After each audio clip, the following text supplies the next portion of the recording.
आदरणीय बाळासाहेबजी शिवरकर माजी राज्यमंत्री थोडक्यात आपलं मनोगत मागतायत। हॅलो, आवाज जोरदार टाळी वाजवा। हॅलो,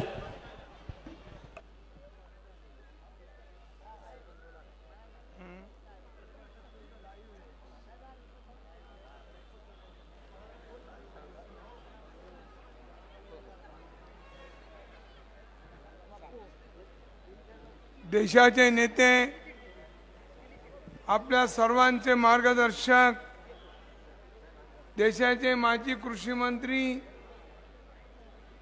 आदरणीय शरदरावजी पवार, आमच्या भगिनी वंदनाताई चव्हाण, जगन्नाथजी सेवाळे, अंकुशजी काकडे, जयदेव गायकवाड, संजयजी मोरे, सुभाषजी वारे, स्टेजवरती अनेक लोक असल्यामुळे नावाला इथे ब्रेक देतो। नाही तर आहे दिलीप बाबा तुपे, दिलीप शंकर तुपे, समीरजी तुपे, प्रवीणजी तुपे, निलेशजी मगर, अशोकजी मस्के, आमचे कात्रजचे बाबर, योगीजी ससाने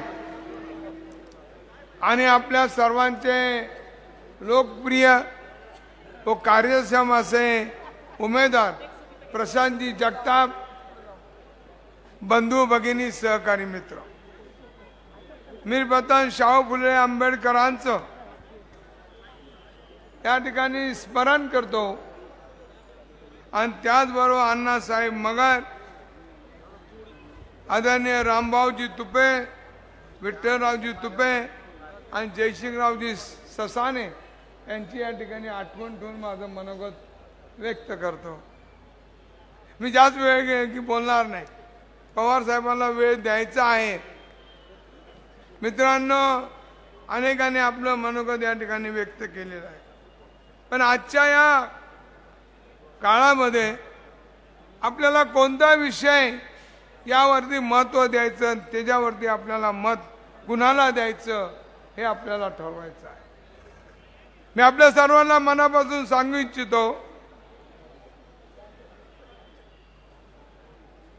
मराठवाड्याला डॉक्टर बाबासाहेब आंबेडकरांचं नाव देण्याचं धाडस हे कुणी केलं असेल तर आदरणीय आपले सर्वांचे नेते शरदराव पवारांनी या ठिकाणी। आमचा हडपसर असेल, कोंढवा असेल, मुंडवा असेल, लोणी असेल, हा शेतकऱ्यांचा या ठिकाणी हा भाग आहे। 71,000 कोटीचं शेतकऱ्यांचं कर्ज माफ करण्याचं काम या देशातील या ठिकाणी जे अर्थ खात आहे त्यांच्याकडून पैसे आणून आमच्या या देशातील शेतकऱ्यांना, महाराष्ट्रातील शेतकऱ्यांना जिवंत ठेवलं। हे काम शरद पवारांनी या ठिकाणी केले। शरद पवारांच्या या ठिकाणी काय अनेक लोक या ठिकाणी आम्ही सांगत असतो की आम्ही तरुणांना नोकऱ्या देऊ, नोकऱ्या काय अशा या ठिकाणी बोलून होत नाही, त्याला प्रत्यक्ष काम करायला पाहिजे। या महाराष्ट्रामध्ये शेकडोच्या संख्येने MSRDC म्हणजे औद्योगिक वसाहत पवार साहेबांनी केल्यात। मी काही लांब जाणार नाही, पुणे जिल्ह्यातच सांगतो मी, जेजुरीला MSRDC केली, कुरकुमला या ठिकाणी केली, बारामतीला केली, पाटसला केली आणि सणसवाडी आहे, तळेगावला आहे। हे या ठिकाणी एवढी मोठी इंडस्ट्री केली आणि आज हजारो नाही लाखो लोकांना नोकऱ्या दिल्या, पण आपण कधी बोललो नाही आणि पवार साहेबांनी या ठिकाणी कधी सांगितलं नाही की मी काही काम केलं। पवार साहेबांनी काय काम केलं याची आपण कल्पना करू शकत नाही। सर्व क्षेत्रामध्ये पवार साहेबांनी काम केलेलं आहे, पण मित्रांनो, पवार साहेबांना या परिस्थितीमध्ये मी आज या महाराष्ट्रासाठी, या देशासाठी जगडावं लागत आहे। आणि आज आपण ठरवलं पाहिजे की आपला या ठिकाणी असा तरुण, आता मी म्हणणं बरोबर नाही, पण पवार साहेबांसारख्या माणसाला आज या ठिकाणी आपल्याला भेटायला आलेले, त्या भेटायला कशाला आलेले आहेत ते ह्या महाराष्ट्रामध्ये हे राजकीय परिवर्तन करायचे। महाराष्ट्राचं हे महायुतीचं सरकार आहे ते घालून महाविकास आघाडीचं सरकार आणायचं आहे। त्याकरता या ठिकाणी पवार साहेबांना इथे आपण या ठिकाणी बोलवलेले. महाविकास आघाडी या ठिकाणी आमचे संजयजी मोरे आलेले शिवसेनेचे अनेक नेते आहेत. पवार साहेब असेल, राहुलजी गांधी असेल का उद्धवजी ठाकरे असेल, या महाविकास आघाडीच्या नेत्यांनी महाराष्ट्रामध्ये महाआघाडी निर्माण केलेली आहे. आणि आज आपल्याला या ठिकाणी थोड्या महाविकास आघाडीच्या प्रयत्नाला भरपूर प्रमाणात यश आलं, पण केंद्रामधलं सरकार या ठिकाणी आपल्याला घालवता आलं नाही. म्हणून या महाराष्ट्रामध्ये पवार साहेबांनी पण घेतलेला आहे, पण उचललेला आहे.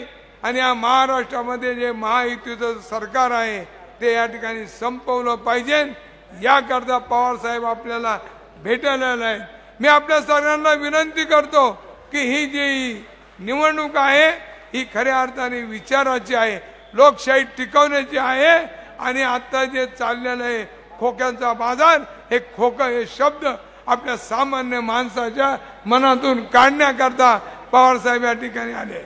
मी जास्त वेळ घेणार नाही, पवार साहेबांना जास्त वेळ देण्याचा आहे. अनेक वक्त्यांनी मनोगत व्यक्त, पण मी आपल्याला विनंती करतो, मनापासून सांगत असतो की आता या ठिकाणी जास्त कार्यकर्ते आहे, मतदार बी आहे. मी आपल्याला आमच्या या ठिकाणी प्रशांतजी जगताप यांनी चांगलं मनोगत या ठिकाणी व्यक्त केलं, चांगले शिक्षक त्यांनी मारले, असं या ठिकाणी आम्हाला प्रत्यक्ष पाहायला मिळालं आणि ऐकायला मिळालं. म्हणून पवार साहेबांनी आपल्याला योग्य उमेदवार दिलेला आहे, चांगला उमेदवार दिलेला आहे. आता हळूच मी बोलतो की ते वानवडीचे आहे, असे उमेदवार दिलेले आहे. तुम्ही नेहमीच वानवडेकरांना निवडून दिलेलं आहे, त्याच पद्धतीने आमच्या प्रशांतजी जगताप यांना निवडून द्यावं अशी विनंती करतो आणि माझे भाषण इथे संपवतो. धन्यवाद.